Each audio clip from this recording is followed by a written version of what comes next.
Hey guys, TheRiaya here. I'm going to be doing a software review of a video editor, this time called Shotcut. I posted online the video for this Heroes of the Storm match that I did, or the thing stating that it was edited with Shotcut. Well, it wasn't really edited. I just basically loaded it up and then I just had Shotcut converted because that's one of the things you can do with it. So this is a very nice video editing program that I found. If certain things are done to improve it. It will definitely be replacing Blender as my post-editing program for anything I record with Open Broadcaster software because it's actually very nice. And I'll go over the interface, what's good and what's bad on this, and get this going. And yeah, I mean, so I guess start from the beginning, as we obviously should. When you look at it, I think when you load it up, it looks pretty much like this, of course, minus my video on here. It's just all blank slate and gray with the source and project on the bottom. So when you first load it up, and if it looks like this, and don't freak out. It's just the base of what it starts as. Everything you need is up here on the little toolbar that they provide with everything that you see here. Just to access the timeline, of course, just click the timeline one that brings it up. Now, you can actually move this and change it around if you want to and place it in different areas, which makes that actually very, very nice to have. You can't get it any smaller, thinner than this overall. The height of this cannot be adjusted anymore. So you just have to live with it like that, and I'm sorry. That's just how it is. So you can bring it up like this, and if you click like playlist, that'll put it on the left side, and the peak meter, and when you're exporting, stuff gets put on the right side. Now, a lot of these will actually double up unless you decide to separate them, like the playlist and properties. History, that's basically where you export it. It'll show you what you've done, what's been encoded, what's encoding, or what failed as you go through. So that's pretty much, as you see, bang, here's your video editor. Now, it doesn't have a bin or something for you to just quickly grab a video to click on and just edit ins and outs, which you can edit the in and the out point on the source when you load up. I'll grab a quick file here, right here. Here's match 60. This is loud. Of course you don't hear it because I have that muted, but yeah, it was loud. As you see, this is the video that I edited on here. One of them that I will probably might post on there, I might not. Audio scrubbing is on, so you do have that option. We'll get into settings in a minute, but I just wanted to show you. Here you can set the end point and the out point. So the blue area is where it would be dragged and, of course, added to said timeline. Now, when you first load up the timeline, there is nothing here. So you need to click the drop-down box here, or you right-click on it, preferably higher up, of course, so you see everything, and you add what you want.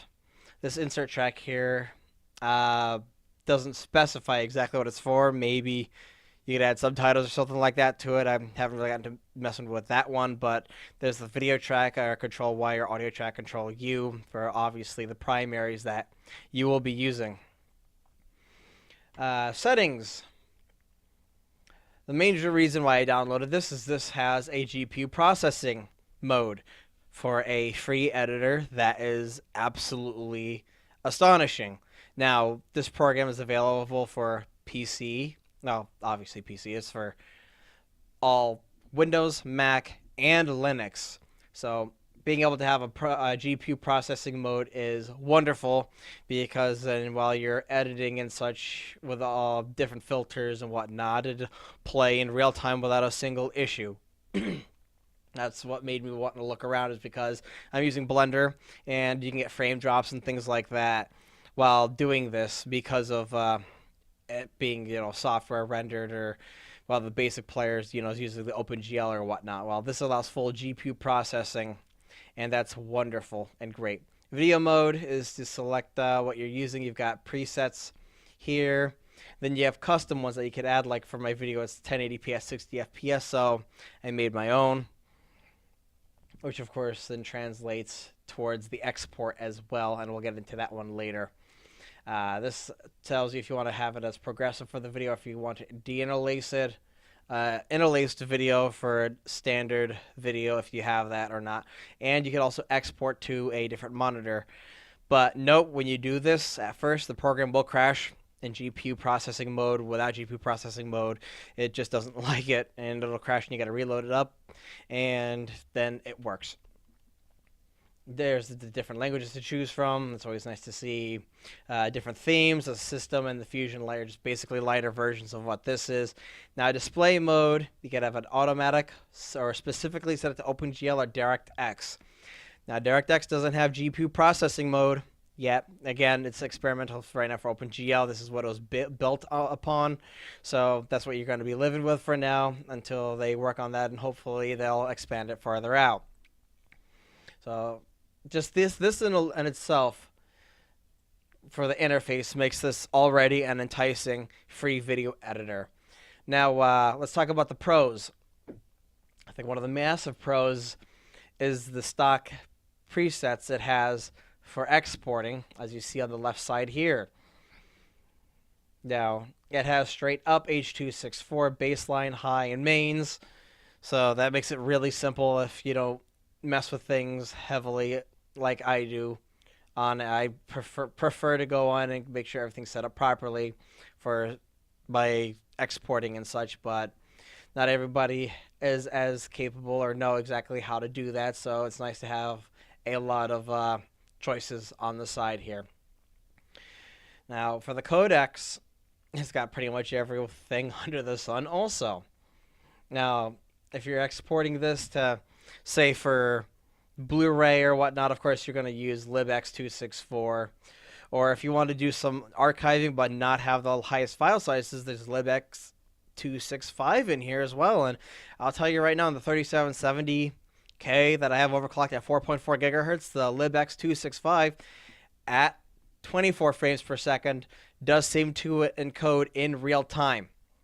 So what you would expect for a file size of an X264, you could actually half that with X265 and have it look absolutely beautiful. And the fact that it still does it pretty much in real time for what is considered the cinema frame rate and such is great.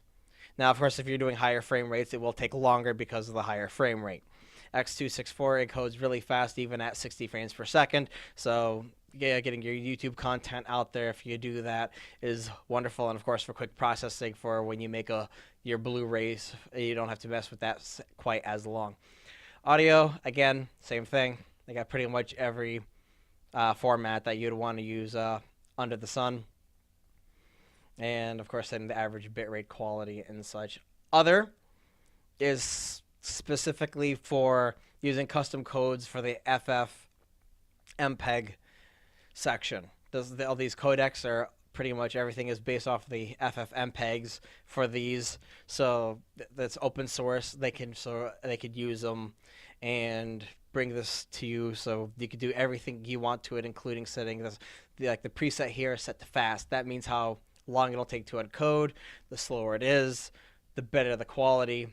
The faster it is, the lower the quality, or if you're going to use high bit rate, you might want to just encode it fast and just have it get out there. So it's nice to, again, have these set options. Codecs for video, you get quality, constant, or average.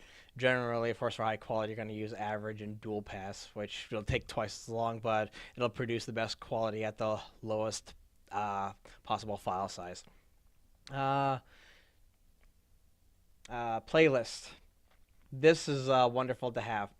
Like you see here, on here I have the first frame. This is how I generally do it, even with Blender. I have the first frame on its own. Then you have the title go through its little spin, and then it's static for another like 5 to 10 seconds before it fades out. This playlist is what really makes that possible, because as you see, everything, all of them are brought in here together. You can double click on this. As you see, it brings this up.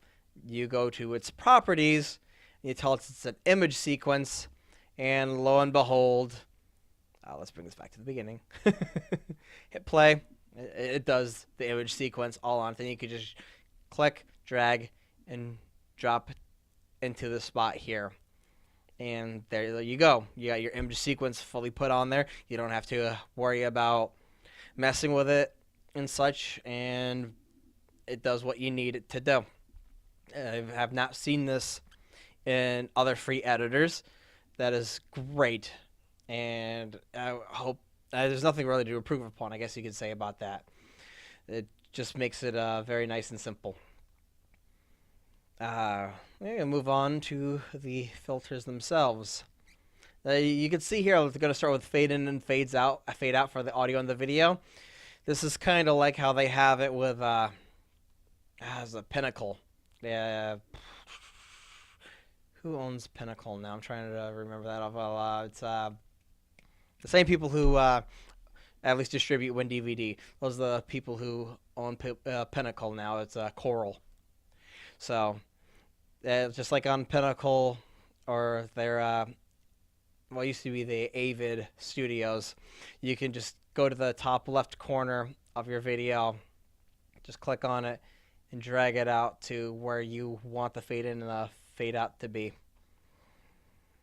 Now, when you do this, though, I will tell you for it, make sure to click adjust opacity instead of fade with black, because if you don't, it'll just fade to black and leave everything else gone.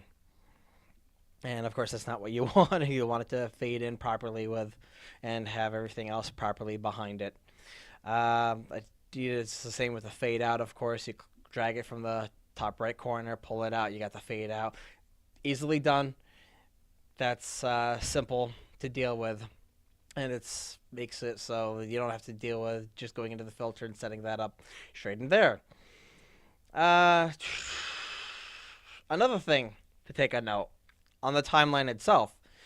When you create more than one video timeline, the sequential ones after the first one will automatically activate the composite. So you do not have to worry about adding the composite or clicking on anything to make sure that things are transparent with the something you resize, like the one up here displaying the title of the song from which YouTube video from the Nightcore I was watching. It'll automatically do it. So after you resize things, or if it's a PNG with a transparency behind it, it'll automatically be there, and you do not have to mess and fiddle with anything. That is great to see, so you can just move ahead with that as well. Is there anything else really to add? I would have to say, other than saying that the GPU processing in general is nice to work with. I've been messing with it, and it works fast. You don't have to worry about frame skipping overall, and it's just displayed everything in real time without dropping frames. Like if you click here, it shows real time. It shows frame dropping right there. So you won't have to worry about frame dropping. That doesn't happen. Is there the positives? I guess just the thing to note, I should have mentioned this in interface, is the timeline. You can change how zoomed in you are or zoom out. You know, so you could see either close to really frame by frame or as much of the timeline itself as possible. That really covers all the positives. I'd have to say, wow, this is almost 14 minutes already. Now I'm getting on to the cons now, I guess. I'll start with something with GPU processing with the con. As you see here, it states it's experimental. That means they don't have all the bugs out. This program itself has some issues with crashing. I've come up with it on and off. Like when you first go to external monitor, like I stated, if you click on this tab to go to a different screen, everything I've seen so far, it'll crash. So you got to reload it back up, but then it will be on. Another con for it is on the external screen, it didn't seem to have the same quality as just leaving it as the on here. Another con, if you want to consider it a con, would be the source and the project cannot be separated from each other. So these two are tied to each other. I mean, it's not the biggest deal in the world. You're just going to be using the source to set your in and out points and drag it in, of course. So that I wouldn't consider the biggest problem. But back to the GPU processing. Another con is when you export the video, since they don't have everything worked out, it honestly looks washed out. The video, you're going to have to mess with the brightness and the contrast and filters to get that fixed. And that actually segues into my next problem I have with the filters. Now, after about 5 to 10 minutes of messing with filters, trying to get something to look exactly as I want, I noticed that the filters can hang. What I mean by hang means they can start to not work.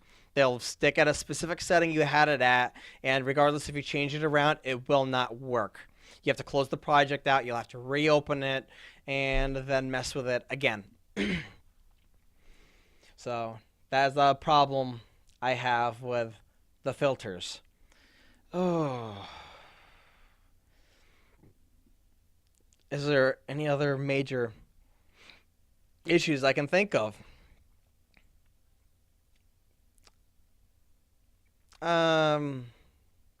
Other major issues. Is there any other major issues other than GPU processing, which of course, again, experimental. If they're still working on it, I'm sure they'll have it. Oh, yes, again, filters. This is something I will state they have as a key feature that they're working on their website. It's their #1 thing right now, so hopefully in the next release, which they have a monthly release cycle, so hopefully in the next month or so, they'll have this set up. They will have keyframes for filters. Currently, there is no keyframes for filters, except obviously the fade in and the fade outs. Now, if they can fix, literally, if they can just fix the filters from hanging while you're doing the editing and such, and then of course have the keyframing for filters, say like resize, if they want to take the image of the song playing and have it say full screen and then shrink it down into the right corner, because that's keyframe timing with the filters. If they have that, then I will never use Blender again. I'll just straight up admit that this program is just that good, and if just the filters thing itself were fixed, I would use this as my video editing program whenever I do it. So yeah, fix the filter hang-in that I've noticed, and add the keyframing, and I think this program on itself would be pretty much better than everything else.